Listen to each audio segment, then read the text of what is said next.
कदे ये होता है ये जी, तमाम स्टूडेंट्स को मेरी आवाज आ रही है? आ रही है सर, आ रही है। ठीक है। अब देखो, अब मैं आपके जो माइक्स हैं इनको म्यूट कर रहा हूं और लेक्चर के एंड पे मैं माइक्स ऑन करूंगा, ठीक है, ताकि बीच में लेक्चर के दौरान इंटरप्शन ना हो। अगर आपके क्वेश्चंस होंगे, please note down your questions on the copy in front of you, और एंड में जो क्वेश्चन आंसर सेशन होगा उसमें आप you may ask your question, you may ask your queries, ठीक है। From here on your mics are turned off. जी, बिस्मिल्लाहिर्रहमानिर्रहीम। आज सितंबर की 30 डेट है और हमारा सेकंड लेक्चर है ऑनलाइन में। हमारा पहला लेक्चर है, हम फर्स्ट टाइम मीट कर रहे हैं। और अगरचे ऑनलाइन जो ये है सिस्टम है, अगरचे एक परफेक्ट सब्स्टिट्यूट नहीं है, लेकिन एक बड़ा ग्रॉस किस्म का सब्स्टिट्यूट है फिजिकल क्लासरूम का। तो इसको भी हम वेस्ट नहीं करते और इसमें जो हमारा रिलेटिवली थ्योरेटिकल पार्ट होगा सिलेबस ऑफ कोर्स आउटलाइन का, उसको हम डिस्कस करेंगे। तो जो हमारा लेक्चर नंबर 1 था, that was about demand and supply. तो सप्लाई के टॉपिक को हम उसमें अप्रोच नहीं कर पाए थे, टाइम की शॉर्टेज हो गई थी। तो डिमांड का टॉपिक कंप्लीट हुआ, डिमांड के एक दो छोटे छोटे टॉपिक्स बाकी हैं। उससे ऑनवर्ड जो सप्लाई का टॉपिक है एंड देन मार्केट इक्विलिब्रियम का टॉपिक है, ये हम फिजिकल क्लास को ट्यूसडे वाले दिन इंशाल्लाह पढ़ेंगे। और अभी के लिए आज के लिए जो कोर्स आउटलाइन का फर्स्ट लेक्चर है या फर्स्ट उसका स्टार्ट है, वो मैं आपके साथ शेयर करता हूं अभी। तो सबसे पहले आप ये देखें कि मैं आपके साथ कोर्स हैंडबुक शेयर कर रहा हूं। ये आप देख रहे हैं, एक सेकेंड मैं इसको डिसेबल कर दूं ताकि कोई इसे छेड़छाड़ ना कर सके। हाँ, इन द मीन वाइल जो लोग ज्वाइन करते जाएंगे वो they become a part of this class, और इस क्लास की जो रिकॉर्डिंग होगी वो मैं अपलोड कर दूंगा और उसको आप यूट्यूब के एक चैनल पे जाके डाउनलोड करके सुन भी सकते हैं अगर कुछ सुनने वाली बात हुई तो आपके सामने देख रहे हैं कि माइक्रो इकोनॉमिक्स ये जो है सब्जेक्ट है हमारा, इसके 3 क्रेडिट आवर्स हैं और जो है ये इसकी आगे नीचे चलते हैं, इसको मैं स्क्रॉल डाउन करता हूँ, ये आपके साथ में शेयर कर दूंगा CR, और हम आपके साथ इसको शेयर कर लेंगे मेरे लेक्चर के बाद। तो यहाँ से हम नीचे उसको सारा आप पढ़ लेना, मैं सिर्फ काम की बात आपको बताता हूँ। इसमें आप देख रहे हैं कि जो वीक 1 का काम है ये स्टिल पेंडिंग है और यहाँ से हमने स्टार्ट लेना था, लेकिन क्योंकि पहले वीक में क्लास की डिस्टर्बेंस थी, मैं क्लास लेट ज्वाइन हुई है ये। और वीक 2 जो है demand, what is market, competition क्या होता है, डिमांड कर्व क्या होता है, डिमांड, इंडिविजुअल डिमांड और मार्केट डिमांड क्या होती है, डिमांड में शिफ्ट कैसे होते हैं, एक्सपेंशन, कॉन्ट्रैक्शन और राइज एंड फॉल वगैरह जो था। इससे आगे जो वीक 3 का काम है, यहाँ पे जहाँ मेरा कर्सर है, वीक 3 में है, आप देख रहे हैं सप्लाई एंड डिमांड, सप्लाई कर, और इसी तरह से सप्लाई के टॉपिक्स हैं और एंड में डिमांड और सप्लाई का जो कंक्लूजन होता है मार्केट में वो सामने है, लेकिन उसको हम फिजिकल क्लास में करेंगे। इसकी जो फोटो पिक्चर्स हैं वो PDF फॉर्म में आपके पास वीक 3 के काम की पहुंच गई हुई हैं। तो आप इनको अपने मोबाइल में भी ले आना, हो सकता है अगर वहां पे क्लासरूम के अंदर उस दिन जो कंप्यूटर अवेलेबल ना हुआ, मैंने उन्हें रिक्वेस्ट भेजी हुई है अपना ईमेल आईडी की, अभी तक वो बनी नहीं है, प्रोसेस नहीं हुई है। तो आपने आपके मोबाइल में मेरा लेक्चर मौजूद होगा तो आप अपने मोबाइल पे उससे सामने पढ़ सकेंगे, ठीक है। ये तो है आने वाले ट्यूसडे के बारे में। आज हम शुरू कर रहे हैं, हम from here on we are starting with the first lecture. और एक और बात, आप सब लोग जिस भी मोबाइल फोन से या जिस भी ऐप से या जिस भी डिवाइस से लॉगिन हुए हैं जूम क्लासरूम के अंदर, अपने लॉगिन जैसे भी हों, लेकिन उसके बाद अपने आप को रीनेम कर लें, अपने ओरिजिनल नेम पे आ जाएं, ताकि मैं आपका स्क्रीनशॉट के जरिए आपकी अटेंडेंस बाद में मार्क कर लूं। तो ये अभी तक ये है, इसको मैं बंद कर रहा हूँ, ये आप तक मिल जाएगी, आपको थोड़ी देर में पहुंच जाएगी। अब आप के साथ आज का जो लेक्चर है इसे शुरू करता हूं। जी, तो सबसे पहले बात आती है सब्जेक्ट इकोनॉमिक्स की, जो मेरे साथ आप पढ़ेंगे। और हम इसको ये, क्योंकि आपकी बड़ी डाइवर्स किस्म की बैकग्राउंड्स होंगी, you may be from medical sciences, engineering की साइड से आप आए होंगे, ह्यूमैनिटीज से आए होंगे, और अगर किसी ने इससे पीछे इंटरमीडिएट में इकोनॉमिक्स पढ़ी हुई है तो that is well and good. अगर नहीं भी पढ़ा हुआ तो कोई इतना मसला नहीं, आप सारे बराबर हैं। और टीचर का मतलब टीचर की रिस्पॉन्सिबिलिटी है कि वो सबको साथ लेके चले। तो ये जो सब्जेक्ट है इकोनॉमिक्स, इसके बारे में सबसे पहले हम इसको डिफाइन करेंगे। तो किसी भी सब्जेक्ट को जो डिफाइन करना होता है, that is a bit difficult and a bit tricky job. आप किसी मैं आपको एग्जांपल देता हूं इसकी, कि आप डॉक्टर अब्दुल कदीर खान और या डॉक्टर समर मुबारक, ये मिसाइल प्रोग्राम के इंचार्ज थे, रिटायर हो चुके हुए हैं, बूढ़े हो गए हुए हैं।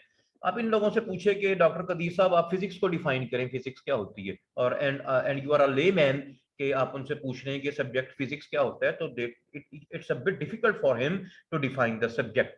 तो सब्जेक्ट की डेफिनेशन को समझना है आज हमने। ये बेसिकली थोड़ी सी इसमें फिलॉसफी होगी, सब्जेक्ट की अंडरस्टैंडिंग होंगी चीज़ों की, लेकिन मैं कोशिश करूंगा कि आसान तरीके से हम बात करें और मुश्किल तरीकों से चीज़ों को ना समझें। ठीक है, तो ये जो सब्जेक्ट है इकोनॉमिक्स, कोई आपसे पूछ ले कि बेटा ये जो आप इकोनॉमिक्स पढ़ रहे हैं ये कैसा सब्जेक्ट है, ये क्या होता है इकोनॉमिक्स, तो इकोनॉमिक्स की डेफिनेशन है, ये देखो सामने लिखी हुई है, मैं इसको पढ़ रहा हूँ यहाँ से जहाँ मेरा कर्सर है। Economics is a science of opportunity cost. ये एक सिंगल लाइनर डेफिनेशन है, आप कोई लंबी चौड़ी बातें इसमें नहीं है, एक सिंगल लाइन में, एक ही स्ट्रोक में इसका जवाब है कि economics is a science of opportunity cost. या इसे आप यूं कह लें कि it's about management of resources.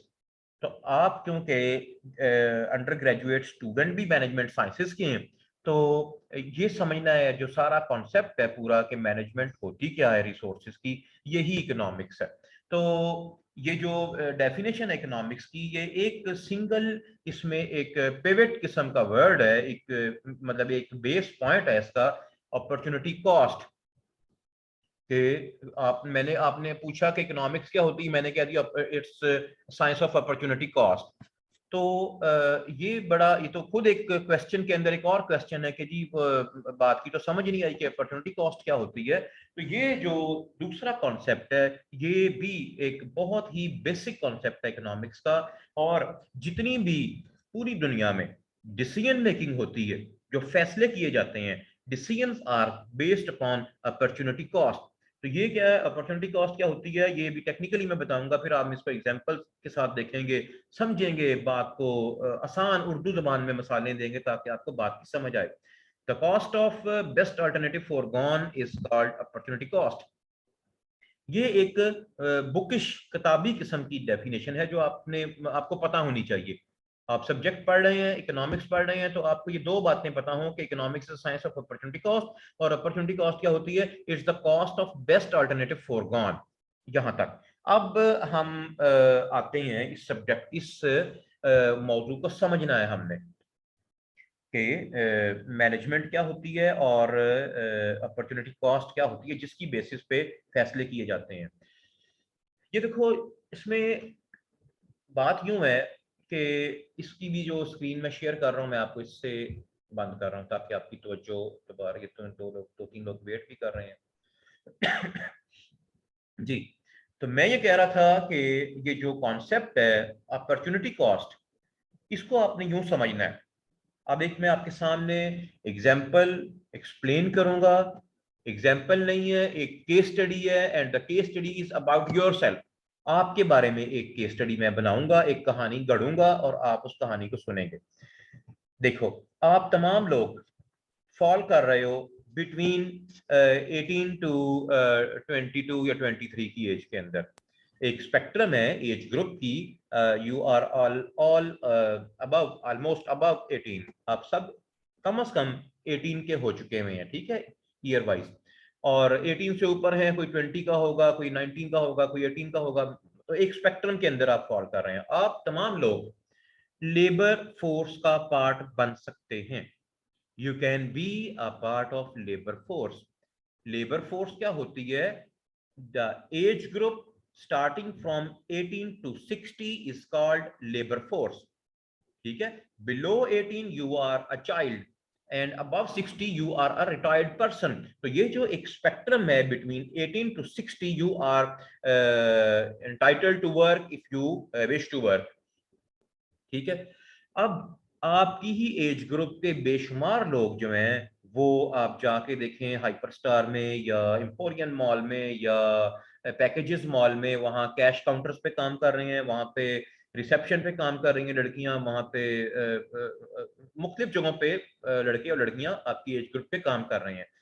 आप कॉमसैट यूनिवर्सिटी में बीबीए कर रहे हैं, ठीक है, जबकि आपके बेशुमार एज ग्रुप के लोग काम भी कर रहे हैं, जॉब भी कर रहे हैं, पढ़ नहीं रहे हैं। अब ये बात यहां से शुरू होगी सारी।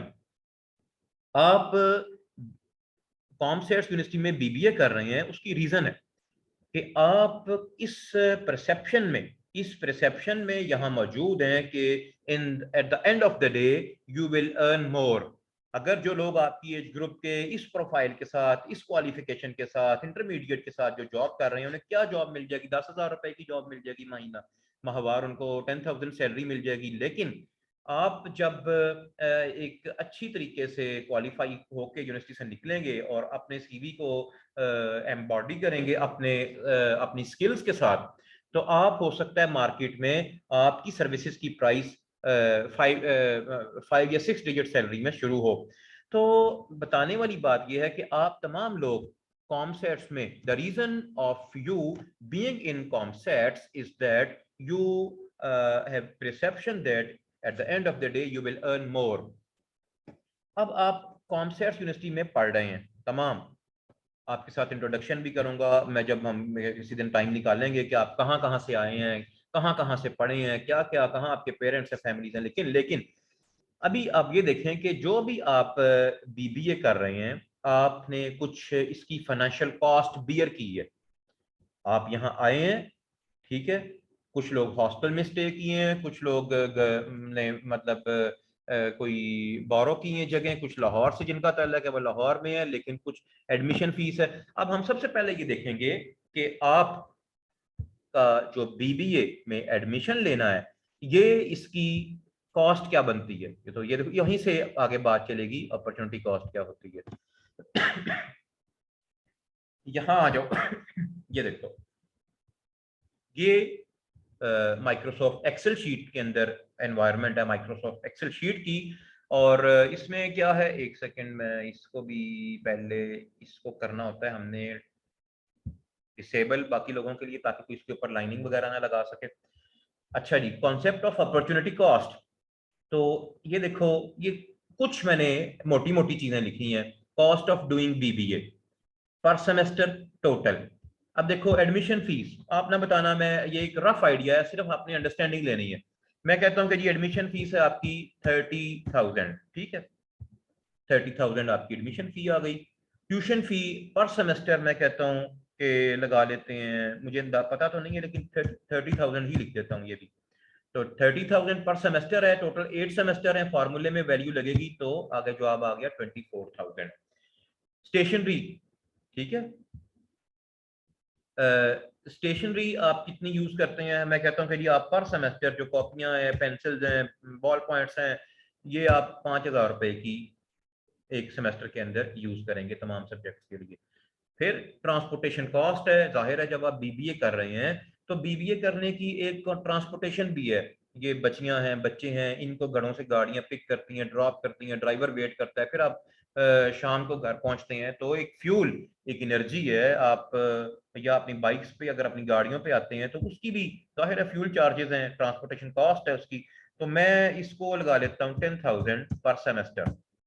ये कोई एक्यूरेट नहीं है, आपने सिर्फ कॉन्सेप्ट समझना है जो मैं बात जिस तरफ कर रहा हूँ। और ये बात इतनी डिटेल में करने की वजह ये है कि पूरी इकोनॉमिक्स बेस करती है अपॉर्चुनिटी कॉस्ट के ऊपर।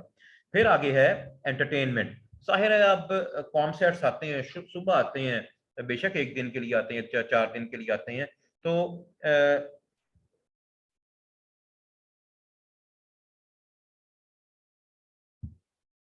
तो मैं क्या कह रहा था कि हाँ, एंटरटेनमेंट, आप यहाँ कुछ खाएं पिएंगे भी, मोबाइल फ़ोन भी यूज़ करेंगे और कुछ खाना वगैरह भी खाएंगे, उसकी कॉस्ट हम लगा लेते हैं मैं कहता हूँ कि इसका भी पर सेमेस्टर हम लगाते हैं 20,000 का खर्चा।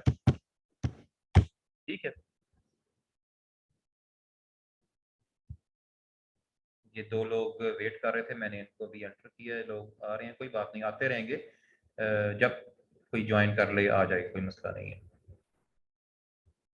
ठीक है, अब आपने देखा कि ये जो टोटल था, ग्रैंड टोटल जो था, ये यहाँ आ गया, और ग्रैंड टोटल क्या बन रहा है, ये इसको मैं कहता हूँ, ये लिखा हुआ है 5,50,000।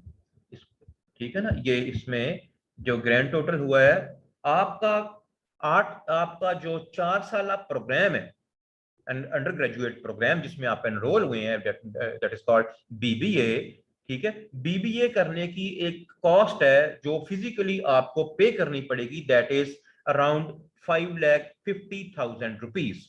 ठीक है, ये तमाम लोगों को बियर करना पड़ेगी। अब आते हैं एक और टॉपिक की तरफ, और वो टॉपिक क्या है कि अगर आप बीबीए ना कर रहे होते, if you were not doing BBA, if you were not enrolled in COMSATs, then you would be a part of labor force। तब आप काम कर रहे होते, तब आप किसी लेबर फोर्स का, तब आप इंपोरियम मॉल में, पैकेजेस मॉल में, किसी सॉफ्टवेयर हाउस में, किसी ऑफिस में, किसी भी जगह आप अपनी सर्विसेज दे रहे होते, and you would be earning money. ठीक है, अगर मैं कहता हूं कि आप मेरे मशवरे के मुताबिक या मेरे आइडिया के मुताबिक आप चले जाते इंपोरियम मॉल में, इंपोरियम मॉल में आपको पर मंथ जो सैलरी ऑफर होती with this qualification of intermediate, तो वो मैक्सिमम 10,000 होती। साल की सैलरी कितनी बनती, 1,20,000, और 4 साल का टोटल क्या बनता, 4,80,000। 4,80,000 is the amount which you may earn and you are not earning as being in COMSATs। आप समझ रहे हैं मेरी बात को, मैं एक दफा फिर रिपीट करता हूं कि आप अगर पढ़ ना रहे होते तो 4,80,000 रुपया 4 साल में कमाते। ठीक है, अब इसलिए कि आप पढ़ रहे हैं, आप ये जो 4,80,000 है, you are sacrificing this amount which you could earn. ठीक है, ये एक्चुअल नहीं है, इट्स पोटेंशियल। लेकिन अब जब आपका जो बीबीए है, ठीक है, अब देखो मैं यहाँ लिख रहा हूँ, थोड़ा फॉन्ट साइज बड़ा कर देता हूँ ताकि आपको वाजे पता लग जाए मैं क्या लिख रहा हूँ। ये देखो, अब मैं लिख रहा हूँ cost of doing BBA is equal to, एक है इसकी एक्चुअल कॉस्ट प्लस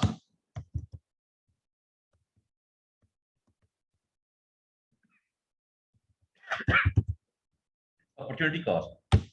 तो दो कॉस्ट का मजमुआ है आपका फैसला करना कि पढ़ना है कि नहीं पढ़ना। अब देखो ये क्या है, मैं यहां लिखता हूं this is equal to this plus this is equal to this. इसको भी जरा मैं नुमाया करूं ताकि आपको पता लगे कि आप अपना टाइम तो नहीं जाया कर रहे, मेहनत से पढ़ रहे हैं कि नहीं पढ़ रहे। ये देखो ये क्या लिखा हुआ है, आपको लगता है आप अपनी कैलकुलेशंस जो करते हैं उसमें आप अपने सारे ड्यूज, अपने खर्चे, अपनी फीसें, अपनी स्टेशनरी, अपनी एंटरटेनमेंट, ट्रांसपोर्टेशन कॉस्ट, जो फिजिकल कॉस्ट आती है आप उसको देख रहे हैं। और लेकिन एक्चुअली आपका बीबीए करना आपको कितने रुपए में पड़ रहा है, आपको अराउंड 1,30,000 10,30,000 रुपए में आपको अपना बीबीए की कॉस्ट है आपकी। ये याद रखना, आपकी बीबीए करने की जो कॉस्ट है दैट इज नॉट 5,50,000, वो उसकी फिजिकल कॉस्ट है।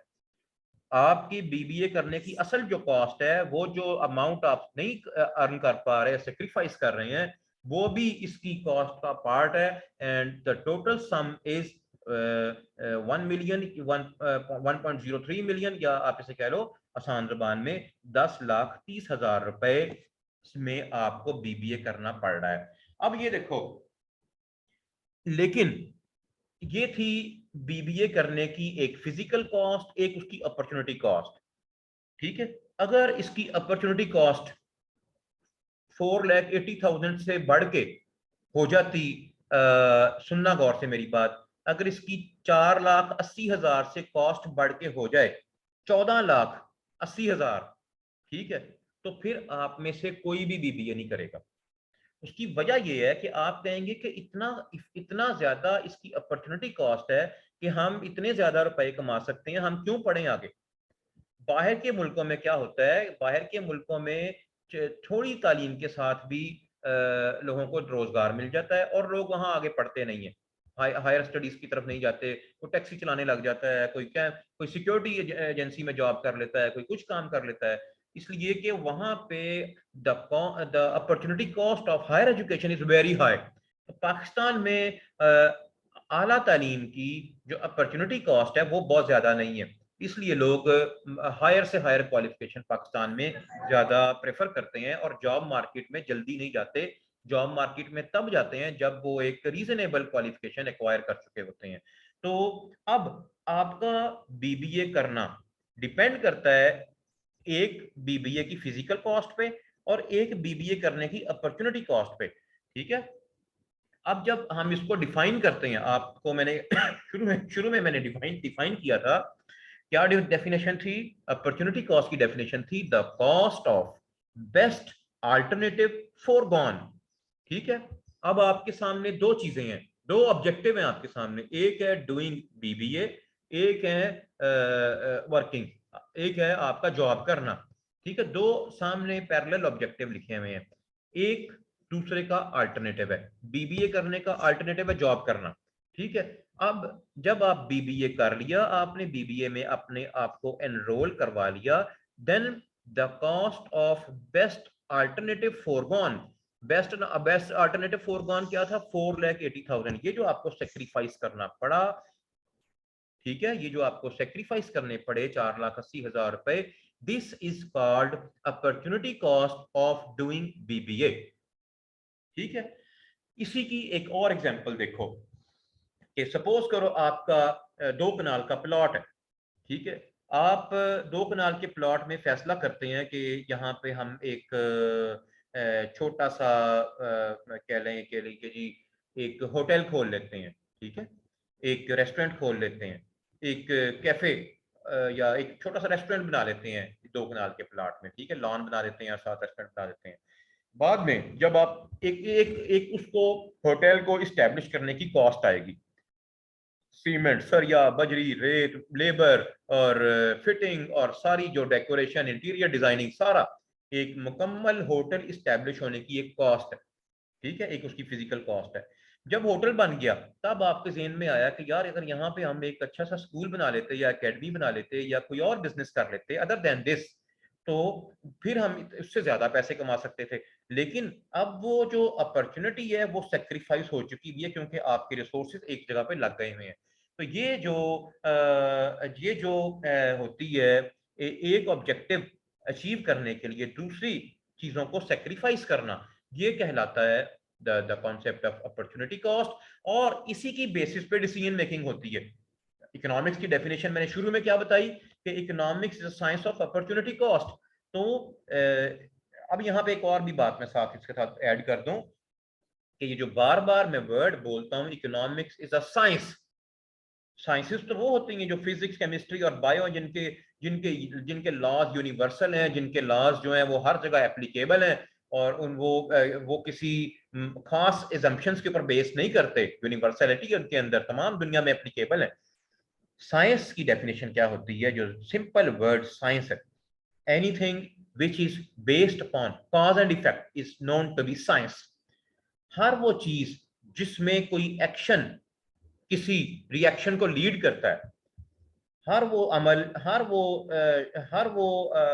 डोमेन या हर वो सब्जेक्ट जिसके अंदर कोई काम होने की कोई वजह है, कोई काम होने की कोई रीजन इस्टेब्लिश होती है, उसे कहते हैं साइंस। तो इस बेसिक और क्रूड डेफिनेशन के मुताबिक इकोनॉमिक्स में अगर पॉपुलेशन बढ़ेगी तो पॉवर्टी की तरफ जाएगी, ठीक है। अगर अर्बन माइग्रेशन ज्यादा होगी तो अर्बन सेक्टर में प्रॉब्लम्स आएंगी, सैनिटेशन के, पार्किंग के, स्कूल्स के, कॉलेजेस के, हॉस्पिटल्स के तमाम शोबाजात जो हैं वो स्ट्रेस में चले जाएंगे। तो क्या मतलब पता चला हमें कि इकोनॉमिक्स जो है इट्स अ साइंस, ठीक है, ये कॉज एंड इफेक्ट के ऊपर बेस करता हुआ सब्जेक्ट है, ये हिस्ट्री नहीं है, ये कोई किस्से कहानियां नहीं है, ये किसी भी एक्शन की कोई ना कोई रीजन होती है इकोनॉमिक्स में और रीजन से उसको जस्टिफाई किया जाता है, डाटा से सपोर्ट किया जाता है। तो ये जो सब्जेक्ट है ये कहलाता है economics science and science of opportunity cost. अब ये जो बात आ रही है रिसोर्सेज की, तो टाइम एक बहुत ही कीमती रिसोर्स है।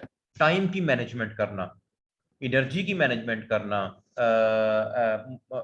आपको पता है हमारा मुल्क गरीब मुल्क है, वसाइल बहुत, दुनिया पूरी के वसाइल बहुत ही स्केर्स हैं, लिमिटेड हैं, तो पाकिस्तान तो फिर भी एक बाकी दुनिया में भी एक इंतहाई रिलेटिवली ज्यादा पुअर कंट्री है। तो रिसोर्सेज की जो एलोकेशन है उसको जो प्रॉपर करना और चीज़ों को मैनेज करना। अब ये जो एक इसको भी मैं इस स्क्रीन को भी शेयर करना बंद कर रहा हूँ, आपको बताता हूँ कि बेसिकली मैनेजमेंट क्या चीज होती है।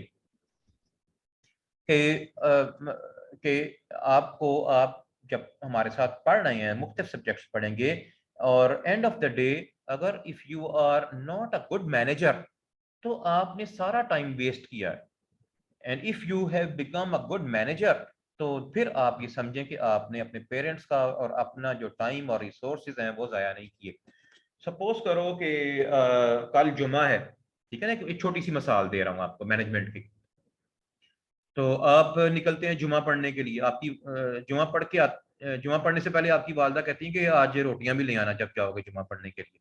तो आप जुमा पढ़ के आते हैं, जुमा पढ़ के थके हुए घर आए, घर आके याद आया कि वो रोटियां तो लेके नहीं मैं आया। तो फिर आप दोबारा गए, तंदूर पे गए और वापस जाके उससे कहा यार रोटियां भी लगा दो, फिर गर्मी से में गए, फिर गर्मी से वापस आए। कि जो आपका एक एनर्जी ज़ाया हुई, ये इसलिए हुई कि you were not managing things properly. अगर आप घर से जाते जुमा पढ़ने के लिए, ठीक है, और रास्ते में जो तंदूर आता वहां अपना कपड़ा बिछाते, पौना बिछाते, रोटियां रखने वाला कपड़ा जो होता है, और उसे कहते कि यार ये 10 नान लगा देना, मैं जुमा पढ़ने जा रहा हूँ। जुमा पढ़ के वापस आते और आके वहां से रोटियां लेते, पैसे लेते, एक लूप के अंदर काम करते। आपके घर से एक लूप डेवलप होती, उस लूप के अंदर जो भी 2-3 काम होते आप उस लूप के अंदर फिट करते और लूप का सर्कल लगाते हुए वापस घर आ जाते। ये है मैनेजमेंट, रिसोर्सेज की मैनेजमेंट। अब एक मैं अब आपसे बात कर रहा था, ये इस सेशन को खत्म होने में 5-6 मिनट बाकी रह गए हैं। इसके बाद मैं फौरन इसके बाद 2-3 मिनट के अंदर एक दूसरा सेशन शुरू करूंगा, उसके अंदर आपकी रोल कॉल भी लूंगा और लेक्चर का जो बाकी वाला पार्ट है वो भी हम पढ़ेंगे। तो टाइम की जो मैनेजमेंट है ये भी बड़ी एक क्रूशल होती है। टाइम की मैनेजमेंट कैसे करते हैं वो मैं आपके साथ फिजिकल क्लास में शेयर करूंगा। वो एक वैसे वैल्यू एडिशन की कुछ चीजें हैं। तो अब हम इकोनॉमिक्स की डोमेन के अंदर ही रहते हैं और इकोनॉमिक्स की थोड़ी सी हिस्ट्री की बात करते हैं कि इकोनॉमिक्स जो सब्जेक्ट है इसकी हिस्टोरिकल रूट्स कहाँ पे हैं, कहाँ से ये सब्जेक्ट आया है, इसकी मतलब इसकी बैकग्राउंड या हिस्ट्री क्या है। थोड़ा सा इसका ये वाला टच देते हैं। ये जो इसका फ्रंट एंड मैंने आपको दिखाया है कि economics science of opportunity cost, ये इसका फ्रंट मॉडर्न एंड है जो आज हम देख रहे हैं, ठीक है। इसकी एक लंबी, इसकी एक लॉन्ग डेज गो बैक, इसकी हिस्ट्री है बहुत लंबी। तो इकोनॉमिक्स जो सब्जेक्ट है इसकी कोई इंडिपेंडेंट एक आप कह लें कि कोई पहचान या इंडिपेंडेंट इसकी कोई शनाख्त नहीं थी, इसकी कोई रिकॉग्निशन नहीं थी।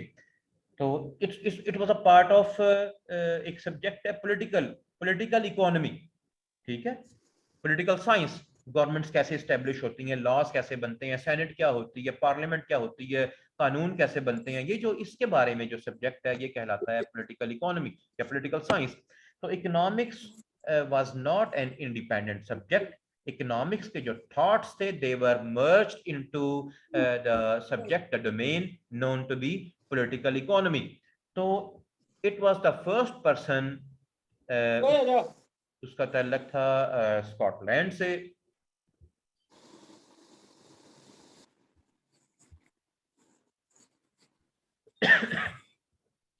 स्कॉटलैंड से एक फिलोसफर है, एक में से फिलोसफर कहूंगा, ये कोई आम आदमी नहीं है, इसका नाम है एडम स्मिथ। ये नाम आपने याद रखना है। सब्जेक्ट इकोनॉमिक्स का जो पायनियर है जो इसकी जो इसका यानी कि कह लो कि पायनियर नेम है सब्जेक्ट इकोनॉमिक्स का, वो एडम स्मिथ है। इसका एरिया है स्कॉटलैंड। स्कॉटलैंड का पता है आपको, ये इंग्लैंड के साथ एक डिस्प्यूटेड टेरिटरी है, जो इंग्लैंड के ऊपर कब्जा किया हुआ है। इंग्लैंड ने स्कॉटलैंड के ऊपर कब्जा किया हुआ है और स्कॉटलैंड का ये रहने वाला था। इसने 1776 ईयर भी आपने ज़हन में रख लेना, ये कोई ऑब्जेक्टिव टाइप में पूछा नहीं जाएगा आपसे, वैसे बता रहा हूँ कि 1776 में एडम स्मिथ ने एक बुक लिखी। बुक का नाम था, पूरा नाम पहले बताता हूँ फिर उसका समराइज नेम बताऊंगा। इसका पूरा नाम था an inquiry into the nature and causes of the wealth of nations. आपको नाम याद रखने की जरूरत नहीं है, इसकी बुक का सिंपल नाम आपने याद रखना है, वेल्थ ऑफ नेशंस। तो वेल्थ ऑफ नेशंस एक बुक थी इसकी, बड़ी एक माइलस्टोन था। और इसमें एडम स्मिथ ने जो अपने इकोनॉमिक्स के थॉट्स थे उसको अलहदा करके पॉलिटिकल साइंस से अलहदा किया और एक सब्जेक्ट के तौर पे इंट्रोड्यूस किया। ये इसकी मेजर ब्रेक थ्रू कॉन्ट्रीब्यूशन है एडम स्मिथ की। और आपको इतना मैं बता दूं आगे वो इंग्लैंड की करेंसी है, इंग्लैंड की करेंसी है पाउंड स्टर्लिंग। और पाउंड स्टर्लिंग के ऊपर इंग्लैंड की जो करेंसी है, मैं बता रहा था, थोड़ी सी इंटरप्शन आ रही थी इसमें। तो आपको पता है पाउंड एक बड़ी महंगी करेंसी है और बड़ी पावरफुल करेंसी है इंग्लैंड की, जो यूरोप में रहते हुए भी यूरो को एक्सेप्ट नहीं करती। तो पाउंड स्टर्लिंग के ऊपर 4 या 5 जगह के ऊपर, अगर आपने कभी पाउंड देखा है या गूगल से डाउनलोड करके देखना, आपको 4-5 जगह के ऊपर एडम स्मिथ का इमेज नजर आएगा। जैसे हमारे करेंसी नोट के ऊपर कायदे आजम अहमद अली जिन्ना की तस्वीर हमें 4-5 जगह पे नजर आती है। तो ये एक बहुत बड़ा इसका एक मुकाम है अपनी कन्वेंशनल इकोनॉमिक्स के अंदर। एक और इकोनॉमिक्स की डेफिनेशन मैं आपके सामने फ्लोट कर रहा हूँ, उसके ऊपर बात करूंगा, फिर सेशन को क्लोज कर दूंगा मैं। और नेक्स्ट सेशन जो है वो 5 मिनट के बाद मैं दोबारा ऑन करूंगा, आप उसमें भी वापस आएंगे। तो मैं बात कर रहा था कि एक और डेफिनेशन है इकोनॉमिक्स की। मैं ठहरो यूं करता हूं कि इसको यहाँ लिखता हूं ताकि आप इसको लिखा हुआ देख लें।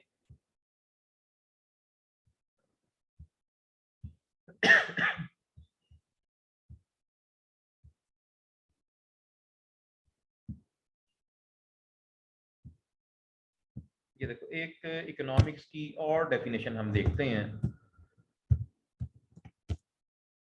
ये क्या है कि इकोनॉमिक्स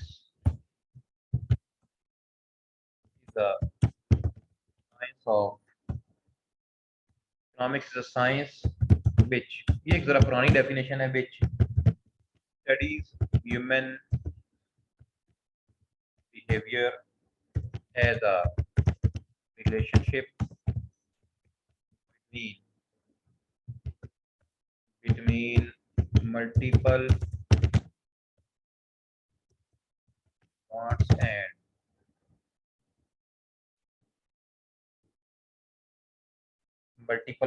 and scarce means।